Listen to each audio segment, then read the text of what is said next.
Assalamualaikum warahmatullahi wabarakatuh. Bagaimana kabar anak-anak ibu hari ini? Semoga anak-anak ibu masih tetap semangat ya.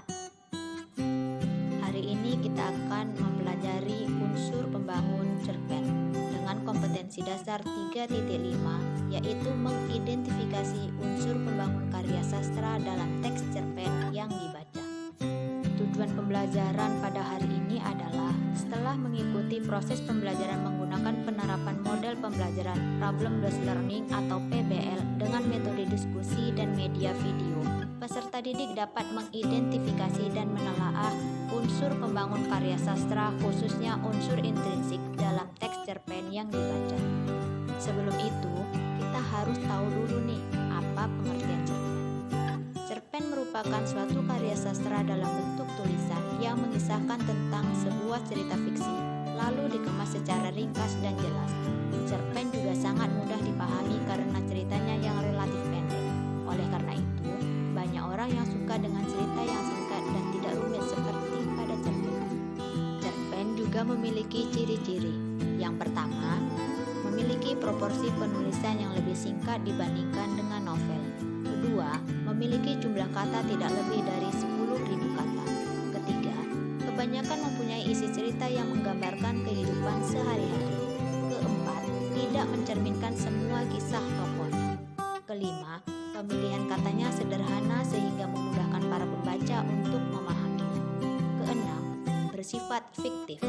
Ketujuh, menceritakan suatu kejadian saja dan menggunakan alur cerita tunggal dan lurus. Kedelapan, membacanya tidak membutuhkan waktu yang lama. Kesembilan, memberikan pesan dan kesan yang sangat mendalam. Kesepuluh, hanya ada satu konflik dan satu penyelesaian. Cerpen sebagai karya sastra mempunyai unsur pembangun. Unsur pembangun cerpen dibagi menjadi dua, yaitu unsur intrinsik dan unsur ekstrinsik. Nah, untuk pertemuan kali ini kita hanya membahas mengenai unsur intrinsiknya saja ya. Unsur intrinsik cerpen terdiri dari 1. Tema, 2. Tokoh dan penokohan, 3. Alur atau plot, 4. Latar atau setting, 5. Sudut pandang, 6. Gaya bahasa, dan ketujuh amanat. Kita bahas dulu unsur intrinsik cerpen yang pertama, yaitu tema. Tema merupakan ide atau gagasan dasar yang melatar belakangi keseluruhan cerita yang ada dari sebuah cerpen.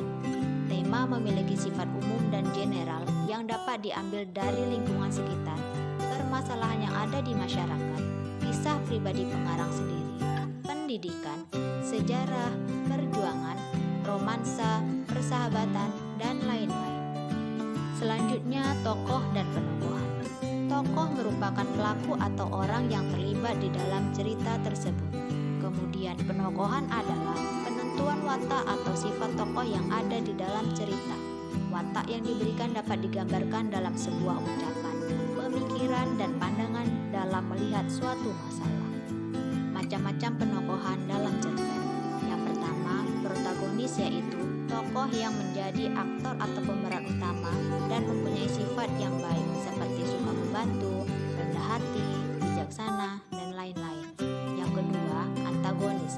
Tokoh ini menjadi lawan dari tokoh protagonis. Tokoh antagonis memiliki watak yang negatif seperti iri, dengki, sombong, angkuh, congkak, dan lain-lain. Yang ketiga, figuran. Tokoh ini merupakan tokoh pendukung yang memberikan tambahan warna dalam cerita. Selanjutnya ada alur atau plot. Alur adalah urutan jalan cerita dalam cerpen yang disampaikan oleh penulis. Ada 3 macam alur yang sering digunakan oleh penulis, yaitu 1. Alur maju. Alur ini menggambarkan jalan cerita yang urut dari awal perkenalan tokoh, situasi, lalu menimbulkan konflik hingga puncak konflik dan terakhir penyelesaian konflik. Intinya adalah pada alur maju ditemukan jalan cerita yang runtut sesuai dengan tahapan-tahapannya. Kemudian yang kedua, alur mundur. Di alur ini, penulis menggambarkan jalan cerita secara tidak urut. Bisa saja penulis menceritakan konflik terlebih dahulu, setelah itu menengok kembali peristiwa yang menjadi sebab konflik itu terjadi. Kemudian yang ketiga, ada alur campuran, yaitu perpaduan antara alur maju dan alur mundur dalam satu cerita. Selanjutnya Selanjutnya, latar atau setting. Latar atau setting meliputi keterangan waktu, tempat, dan suasana yang digunakan dalam suatu cerita. Fungsi latar adalah memperkuat atau mempertegas keyakinan pembaca terhadap jalannya suatu cerita.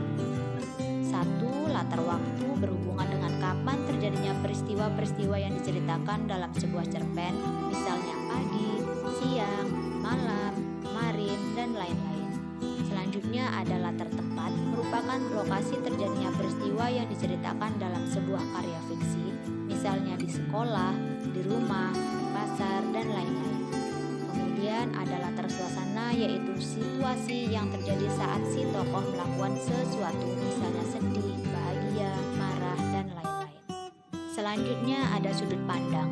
Sudut pandang adalah posisi atau pandangan pengarang dalam menyampaikan cerita. Penerapannya bisa dilihat dari penggunaan kata ganti yang digunakan pengarang dalam cerpen. Secara umum, ada dua macam sudut pandang, yaitu sudut pandang orang pertama dan sudut pandang orang ketiga. Sudut pandang orang pertama yaitu cara pengarang menyampaikan cerita sebagai pelaku utama. Ciri-cirinya menggunakan kata ganti orang pertama seperti aku, saya, dan kami. Kedua, sudut pandang orang ketiga yaitu cara pengarang menyampaikan cerita sebagai orang ketiga. Ciri-cirinya menggunakan nama orang. Selanjutnya, gaya bahasa. Gaya bahasa merupakan cara mengungkapkan pikiran melalui bahasa secara khas yang memperlihatkan jiwa dan kepribadian penulis. Ruang lingkup gaya bahasa meliputi penggunaan kalimat, pemilihan diksi, penggunaan majas, dan penghematan kata. Unsur intrinsik cerpen yang terakhir adalah amanat. Amanat merupakan pesan dalam cerpen yang bisa diambil oleh pembaca. Pesan yang disampaikan oleh pengarang bisa secara tersurat ataupun tersirat. Terima kasih, semoga apa yang telah Ibu sampaikan dapat bermanfaat dan